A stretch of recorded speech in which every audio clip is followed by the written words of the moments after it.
What's going on, everyone, and welcome back to another video. This is the Magic Keyboard for the 2018 and 2020 iPad Pros, and I've been using it in combination with my 12.9-inch iPad Pro for the past couple of weeks, and I can pretty confidently say that it takes the iPad Pro one step closer to achieving what Apple initially created the iPad Pro line to do, and that's to try and replace an actual laptop. Now, when Apple first introduced this keyboard, I was intrigued by it for a couple of reasons.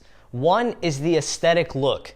I feel like this is a design that only Apple would come up with. And Apple's the kind of company who will go out of their way and be a little extra with their hardware design. And this is definitely an example of that. And two, it's the actual build of the keyboard itself.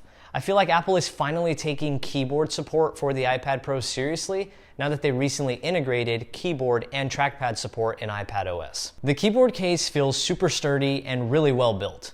There's two hinges, one that's responsible for opening and closing, essentially separating the iPad from the keyboard, and then there's a smaller hinge that's responsible for adjusting the viewing angle on the iPad Pro.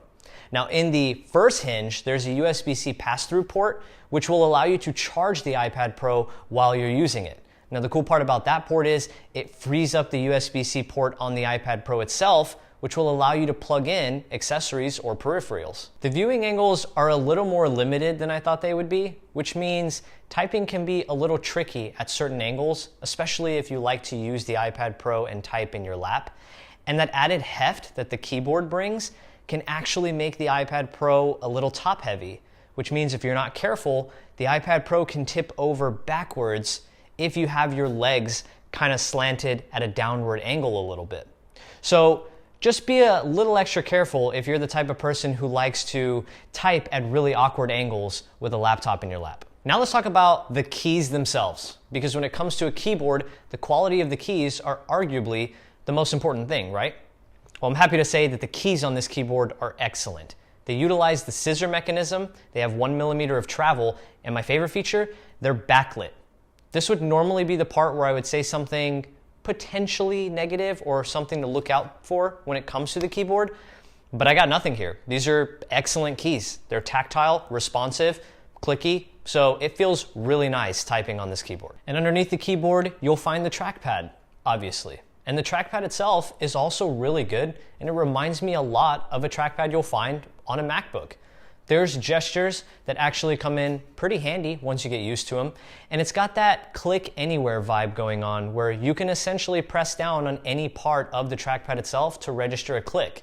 Now, the only way it differs from the MacBook Pro is that you actually get physical travel whenever you click, as opposed to artificial feedback created by a Taptic engine. Another pretty notable difference is the size of the trackpad. It's actually pretty small, which I kind of understand given the form factor of the keyboard case itself, but if you're like me and you're coming from any of the newer MacBooks that utilize massive trackpads, it'll take some getting used to. So all in all, this keyboard, in combination with the power the iPad Pro possesses, leads to a really good experience if you're using them with the apps that come preloaded on the iPad Pro itself, like Pages, Numbers, Keynote, Safari, applications like that. But we decided to try and take it a step further. We wanted to see if this iPad Pro could do everything we needed it to operate our YouTube channel. We wanted to see if the iPad Pro could handle our pre-production steps, which includes research on a product and taking notes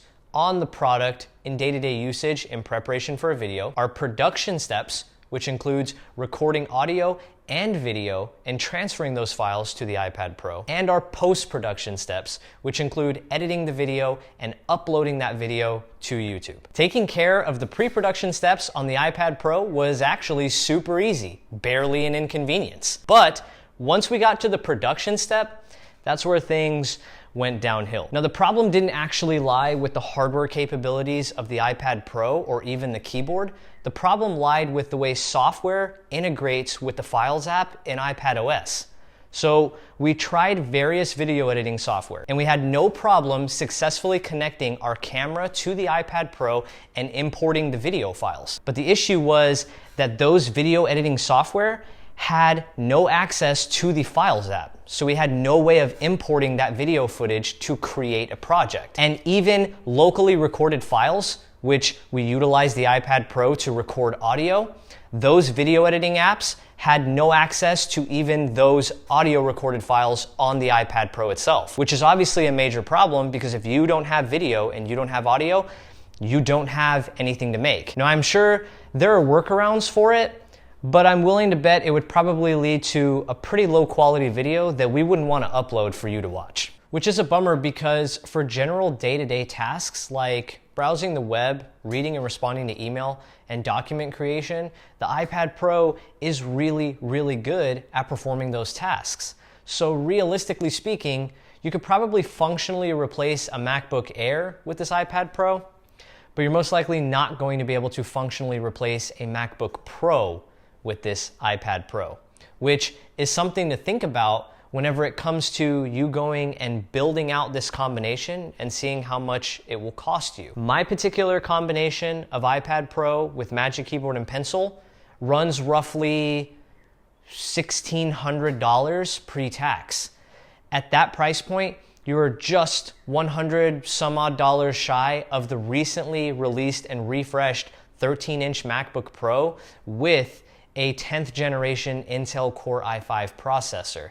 And obviously that laptop is going to come with the benefits of macOS and an Intel-based processor. Which, by the way, we have one of those 13-inch MacBook Pros on the way to the studio. So if you're excited to see that video, make sure you guys subscribe so you're notified whenever we upload that video. Outside of that, if you have any questions in regards to my specific iPad Pro or my use case scenarios, or even the keyboard case itself, leave them in the comment section down below. And as always, thank you so much for watching, and I'll catch you guys in the next one. Peace.